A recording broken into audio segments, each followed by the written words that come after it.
"We can't have you at Christmas," my sister texted. "Mark's family are executives. Your factory job would ruin everything." I replied, "Understood." 3 days later, Mark walked into a board meeting and started screaming. My sister's text came in at 11:47 a.m. on a Tuesday, while I was standing at the floor-to-ceiling window of my corner office on the 34th floor, watching the Charles River go gray under a December sky, waiting for my assistant to confirm the Whitmore board was assembled. "We can't have you at Christmas this year, Nina. Mark's family are all senior executives and old money, and honestly, your factory background would just make everyone uncomfortable. You understand, right? It's not personal. Love you." My mother followed 2 minutes and 14 seconds later. I know the exact gap because I was still holding the phone when it buzzed again. "Nina, sweetheart, don't be upset. You just feel out of place with your rough hands and those boots you always wear. Stay home, order pizza, get some rest. We'll send pictures and call on Christmas morning." I read both messages twice, set the phone face down on my desk. "Ms. Johnson," my assistant Carla's voice came through the intercom. Calm, precise, 18 years of corporate discretion in every syllable. "The Whitmore delegation has arrived. All parties are present in Conference B. The board is ready. Send them in," I said. "And Carla, make sure my nameplate is visible from the door."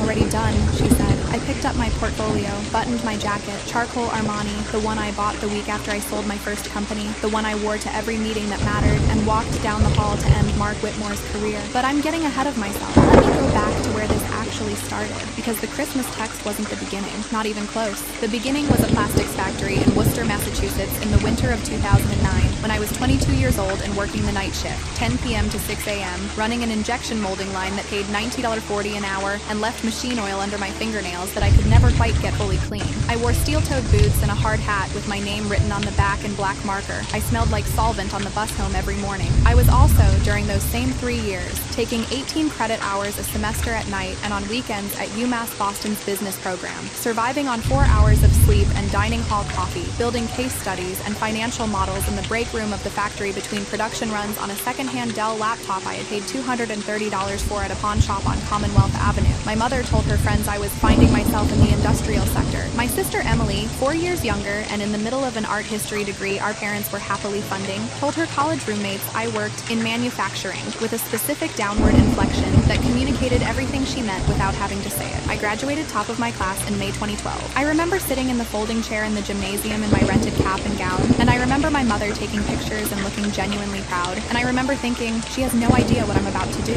and she won't ask. She didn't ask. I started my first company, Meridian Supply Chain Solutions, at 24, out of a shared co-working space in Cambridge with 2 other people, running logistics optimization software for mid-sized manufacturers who were bleeding money on inefficient distribution. I knew the problem from the inside. I had watched it for 3 years from a factory floor. We bootstrapped for 18 months, raised a Series A of $4.2 million from a firm called Keller Venture Partners in 2014, grew to 41 employees. I sold Meridian in November 2017 for $40 million to a logistics conglomerate called Freightcore International. I was 29 years old. I did not tell my family the number. I told them I had sold the company and it had gone well. My mother said, "That's wonderful, sweetheart. Are you going to take a vacation?" My sister texted a thumbs up emoji and asked if I could Venmo her $400 for a weekend trip she was planning. I sent the $400. At 32, I became CEO of Apex Holdings, a mid-market private equity firm specializing in distressed acquisitions. We identified companies with sound underlying assets being destroyed by bad management, bought them, rebuilt the leadership and operational structure, and either held them for cash flow or sold them at multiples that made our investors very happy. I had built Apex from a $60 million fund to just over $900 million in assets under management in 4 years. My family did not know any of this, not because I hid it. I had stopped explaining myself to people who didn't ask, which is a different thing.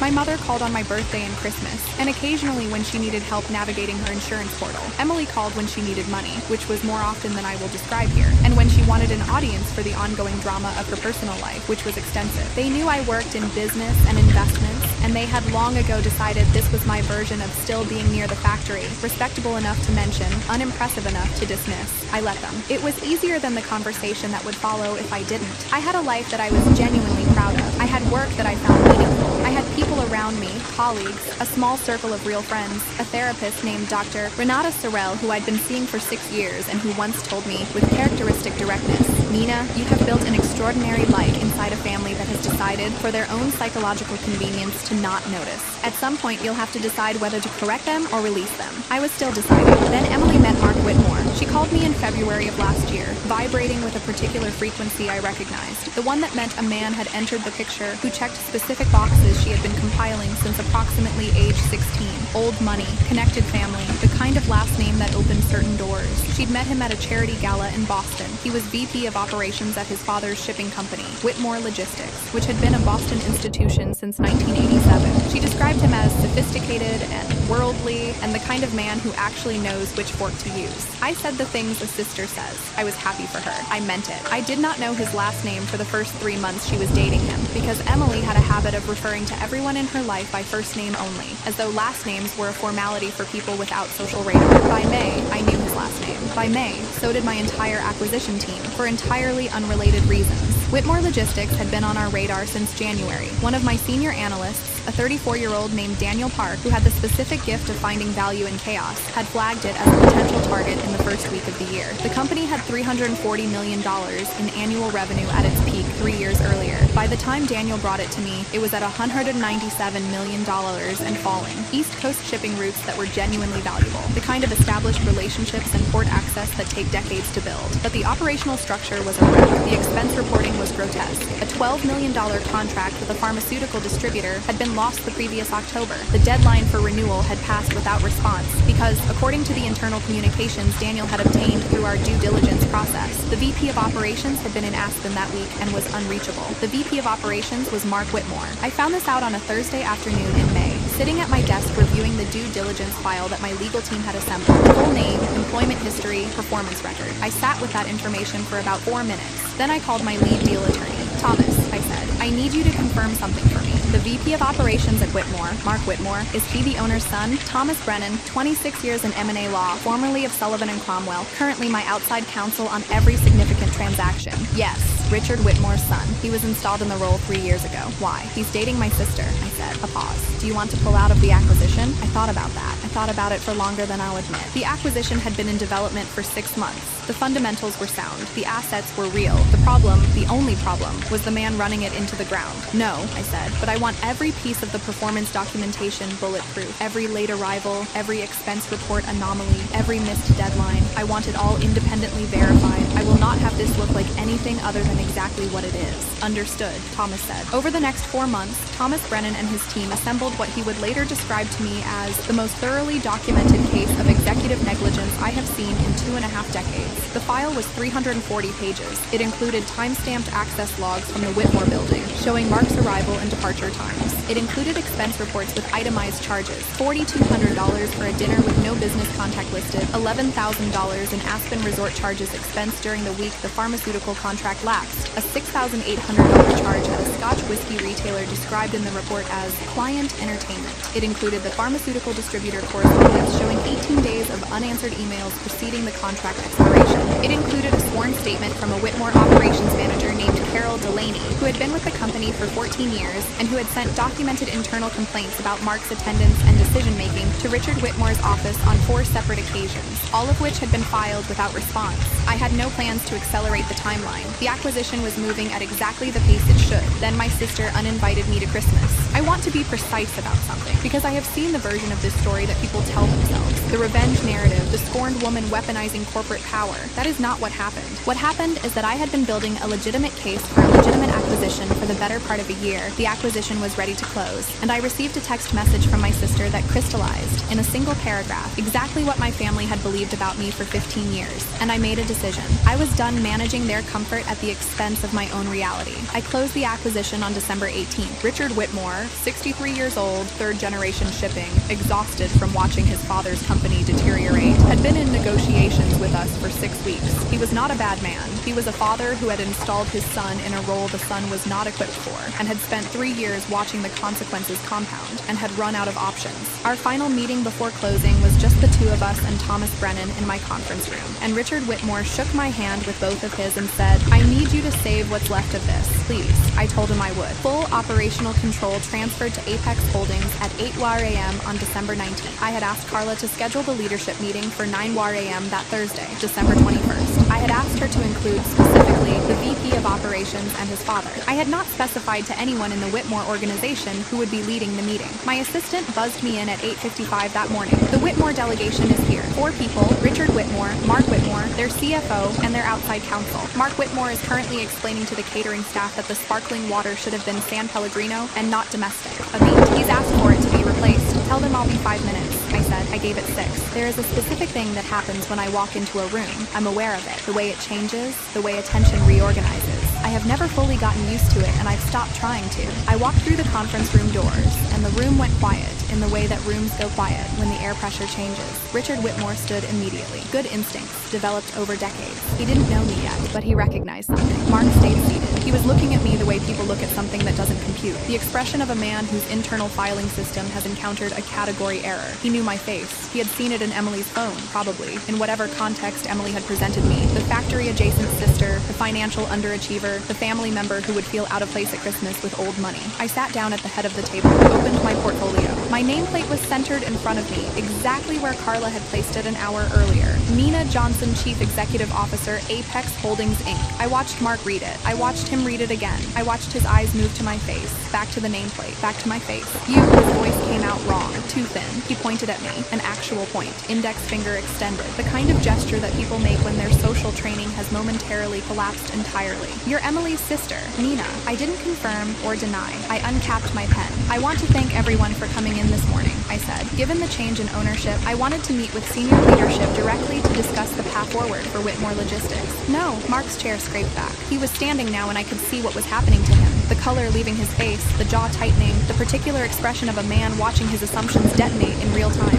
No, this is Dad. She's a factory worker. Emily told me. She can't be. She's the CEO, Mark, Richard Whitmore said quietly. He was still looking at the table. Sit down. Mark did not sit down. This is a setup, he said. His voice had climbed. I watched the CFO and the outside counsel exchange a look that they immediately suppressed. This is insane. She's doing this because of Christmas. She bought our company because Emily didn't invite her to Christmas dinner. I let that sit in the room for a moment. You vastly overestimate your own importance, I said. I kept my voice level. Not cold, level. The kind of calm that isn't performed, that just is. I don't allocate hundreds of millions of dollars based on holiday dinner guest lists. I opened the audit file. 340 pages, tabbed and indexed, 1 copy for each party. I slid them down the table. But since the topic of your employment has come up, let's discuss Aspen. October 14th through 21st of last year. The pharmaceutical distribution contract, $12 million annual renewal, deadline October 17th. Your office received 18 emails in the 11 days before the deadline, all unanswered. The contract lapsed. The client signed with a competitor. Mark's face was doing something I didn't have a name for. Tab 4, I said. Your expense reports from the past 36 months. The $11,000 Aspen resort charges.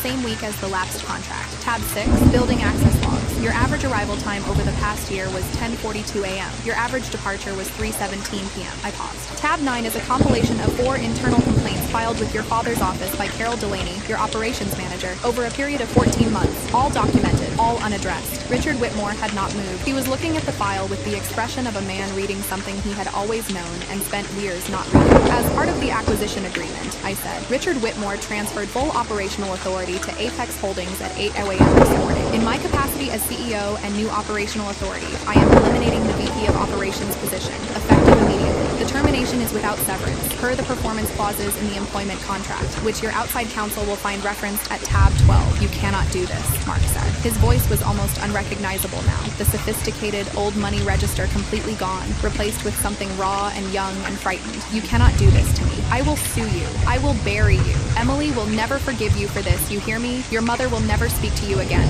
You are dead to this family. Mark, his father said. Mark's palms hit the table. The sound was flat and hard. She's doing this because she's jealous, he shouted. Because Emily found something real, and she has nothing, and she is a pathetic, washed-up factory worker who got lucky. Security, I said. The doors opened. 3 guards, calm, efficient. The particular professionalism of people who have done this enough times that it no longer registers as dramatic to them. Mark looked at the doors, looked at me, looked at his father. Richard Whitmore did not look up from the table. Your personal items will need to be cleared within 30 minutes, I said. Someone from facilities will supervise. Building access ends at 10 a.m. Dad, Mark's voice broke on the word, a sound I almost didn't expect. Dad, tell her. Tell her she can't. She can, Richard Whitmore said. He still hadn't looked up. She already did. They walked Mark out through the glass doors. He was still talking, to the guards, to the hallway, to no one. And then the doors closed and the sound stopped and the room exhaled. The CFO and the outside counsel were looking at their files with the focused attention of people who are desperately grateful to have something to look at. I turned to Richard Whitmore. Now, I said, clicking my pen, let's discuss the fleet restructuring. I think we can recover the northeast routes inside of 18 months if we move on the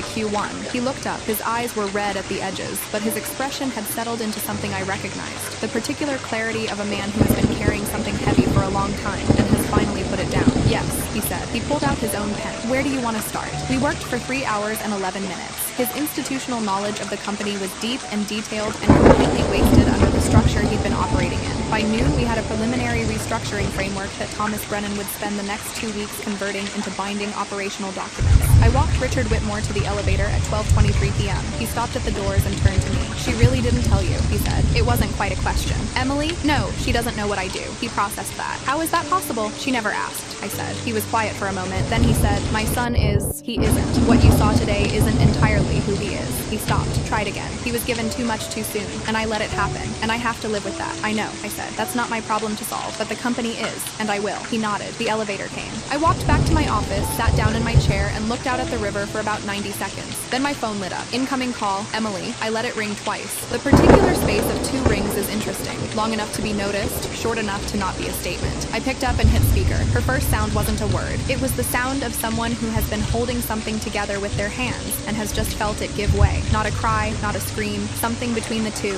something that took up the full first 3 seconds of the call. Nina. Her voice was shaking in a way I had never heard from her, not once in 35 years of being her sister. What did you do? What did you do? I didn't answer immediately. He called me from the parking lot, she said. He said you fired him. He said you bought the company and you fired him and had him escorted out by security. He said, her voice fractured. He said you did it because of Christmas. Emily, did you? Did you do this because of Christmas? No, I said. I've been acquiring Whitmore Logistics for 6 months. Mark was removed because he lost a $12 million contract while he was skiing in Aspen, because he was arriving at work after 10 a.m. and leaving before 3 p.m., and because 4 of his own employees filed formal complaints about his performance that were ignored because his father owned the company. None of that has anything to do with Christmas dinner. A long silence. You're the CEO of a private equity firm, she said slowly, like she was reading something in a language she was just learning to parse. I have been for 4 years. And before that, you sold my first company, yes, for $40 million in 2017. A sound.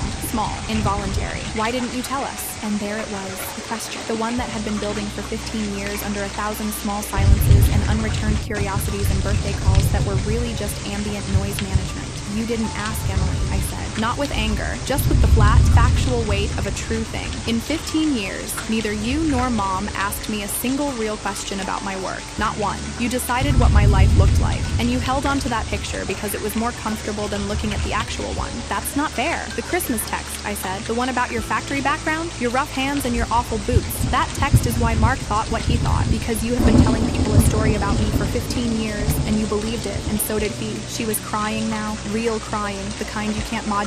I didn't know, she said. I genuinely didn't know. I know you didn't. That's the part that should keep you up at night. Not that you got it wrong, that you never tried to get it right. I looked out at the river. It had started to snow, fine and sideways, the Charles going pewter gray under the early afternoon light. I'm not going to help Mark with this, I said. I want to be direct with you about that. The documentation is thorough and the termination is legally bulletproof. Thomas Brennan has been doing this for 26 years and he does not make procedural errors. I know, she whispered, but I am not your enemy. I am your sister. And if you want to have an actual conversation, not about this, not about Mark, just a real conversation about who we actually are, I'd like that. I have always wanted that. She didn't say anything for a moment. You paid for Christmas, she said finally, in a strange, small voice. You sent me $400 for that trip. You always send money when I ask. Yes, and you have Emily. I'm so embarrassed, she said. I know, I'm so sorry. I know that too. The snow was picking up. I watched it hit the glass, each flake distinct for a split second before dissolving. The boots, I said after a moment. What? The boots you mentioned in the text that I always wear. Yeah? I wear them because I like them, I said. I have always liked them. I wear them to board meetings. I wore them the day we closed this acquisition. A pause. They're good boots. A sound from Emily that was somewhere between a laugh and a sob. The specific frequency of someone who is just beginning to understand something very large and is not sure yet whether it will break them or rearrange them. Okay, she said. Okay, I said. I ended the call, sat with the quiet for a minute, pulled up Thomas Brennan's email and confirmed the Whitmore documentation chain of custody was sealed and filed. Sent a note to Daniel Park thanking him for the initial analysis that had started all of this. 8 months earlier, before any of it was personal. Then I opened my desk drawer, pulled out a sheet of paper, and wrote a note to Carol Delaney, the operations manager who had filed 4 complaints that no one had answered. I told her she was going to be the interim VP of operations pending a formal search. I told her she had been seen, even when the people who should have seen her hadn't. I told her she was exactly the kind of person this company needed running things. I had Carla messenger it to the Whitmore building that afternoon. 3 months later, Whitmore Logistics Q1 numbers were up 14%. Carol Delaney had been formally appointed VP of operations. The pharmaceutical client had come back to the table, not the lost contract, but a new one, $9 million,